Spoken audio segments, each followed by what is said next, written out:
لیکن ٹھیک ہے پریشانیاں تو انسان پر آ جاتی ہیں، لیکن ہر پریشانیوں کا کیا ہے، اپنی محنت پوری کرے حلال طریقے سے، 2 نمبر کام نہیں، پوری قوم کا دماغ آپ 2 نمبر کام کے چلتے ہیں، جس کو دیکھو 2 نمبر چکر میں لگا پڑا، یوں کر لو سیدھا کام کرنے کے لیے تیار نہیں،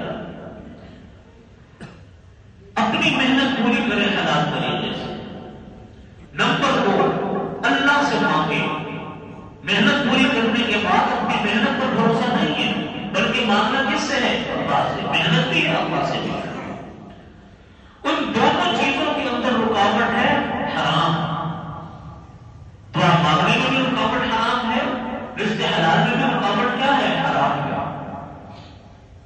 برکتیں نہیں نصیب ہوتی انسان کو، اس حرام سے بچنا، چاہے حرام مال ہو یا حرام مال۔ مثلا چھوٹی سی بات کرتا ہوں، گھروں میں جھگڑے، بہن بھائیوں کے جھگڑے، میراث تقسیم نہیں کی، اکثر جھگڑے گھروں میں میراث تقسیم نہ ہونے سے ہوتے ہیں، بھائی نے بھائی کے مال پر قبضہ کر لیا، سلجھانے کے لیے تیار نہیں ہے، اور اسی سے حج بھی کرنا ہے، بہت خوش ہو گئی حج بھی کر لیا تھا میرے اسی پیسے سے، مدرسہ بھی کھول لیا اسی پیسے سے، مسجد میں بھی چندہ کیا تھی اسی پیسے سے۔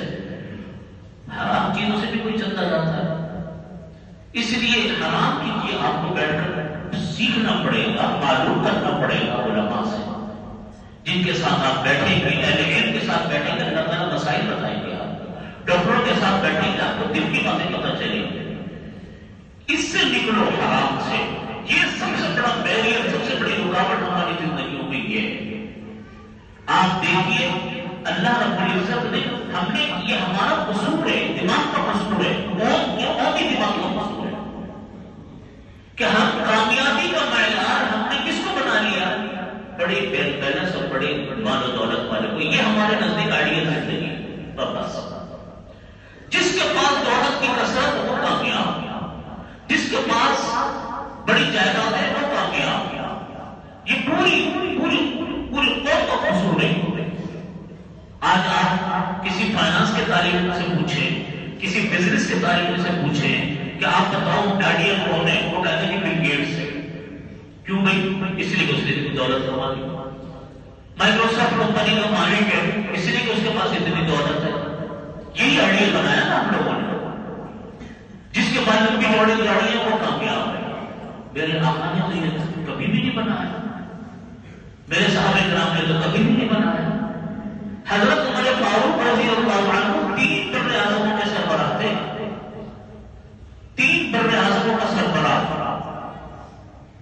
جب بیت المقدس گئے، 1 اونٹ تھے اور 2 سواریاں تھیں، خود تھے اور ان کا غلام تھا۔ کبھی خود اوپر بیٹھتے تو غلام نکیر چلاتا، کبھی غلام اوپر بیٹھتا تو خود اونٹ کی نکیر کھینچتے۔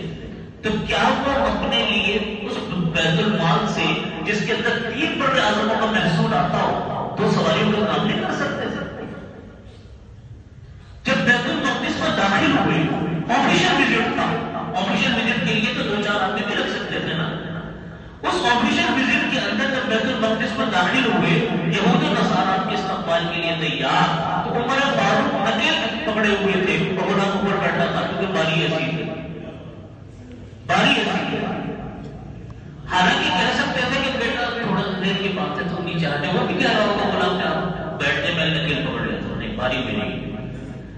بتانے کی بات یہ ہے کہ ان کے نزدیک آئیڈیل چیزیں یہ نہیں تھی کہ 2-4 اونٹ یا 2-4 گاڑیاں ہوں، 50 آدمی آگے پیچھے گھوم رہے ہوں، دولت پہ لدے ہوئے ہوں، کپڑے عالیشان ہوں۔ حضرت عمر فاروق جب داخل ہوئے نا بیت المقدس میں، یہود و نصارا سے ملاقات کرنے کے لیے، تو کپڑوں پر 14 کلو لگے ہوئے تھے، اس لیے کہ یہ کامیابی کا معیار نہیں تھا۔ ہم نے ایک ایسی ڈبی کے پیچھے چل پڑے